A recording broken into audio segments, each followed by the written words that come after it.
மேலும் சரீர அவயவங்களில் கனவீனமாய் காணப்படுகிறவைகளுக்கே அதிக கனத்தை கொடுக்கிறோம். நம்மில் லட்சணம் இல்லாதவைகளே அதிக அலங்காரம் பெறும். நம்மில் லட்சணம் உள்ளவைகளுக்கு அலங்கரிப்பு வேண்டியதில்லை.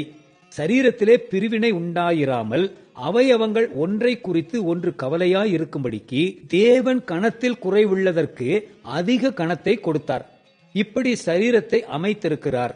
ஆதலால் ஒரு அவயவம் பாடுபட்டால் எல்லா அவயவங்களும் கூட பாடுபடும். ஒரு அவயவம் மகிமைப்பட்டால் எல்லா அவயவங்களும் கூட சந்தோஷப்படும். நீங்களே கிறிஸ்துவின் சரீரமாயும் தனித்தனியே அவயவங்களாயும் இருக்கிறீர்கள்.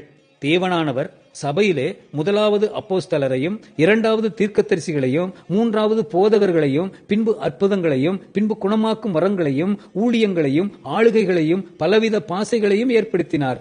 எல்லாரும் அப்போஸ்தலர்களா? எல்லாரும் தீர்க்கதரிசிகளா? எல்லாரும் போதகர்களா? எல்லாரும் அற்புதங்களை செய்கிறவர்களா? எல்லாரும் குணமாக்கும் வரங்களை உடையவர்களா? எல்லாரும் அந்நிய பாசைகளை பேசுகிறவர்களா? எல்லாரும் வியாக்கியானம் பண்ணுகிறார்களா? இப்படி இருக்க முக்கியமான வரங்களை நாடுங்கள். இன்னும் அதிக மேன்மையான வழியையும் உங்களுக்கு காண்பிக்கிறேன்.